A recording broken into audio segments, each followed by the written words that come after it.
నామం వింటూ ఉంటే నిలువెల్లా పులకించేను, నీ రూపం కంటూ ఉంటే నన్ను నేనే మరచేను.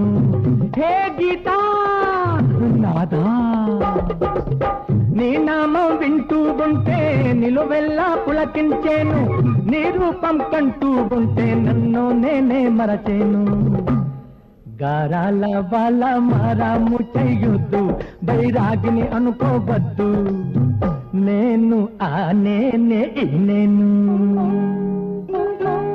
గోపాల వాళ్ళ నిన్నే కోరి నీ సన్నిధి చేరి నీ చుట్టే తిరుగుతూ ఉంటాను.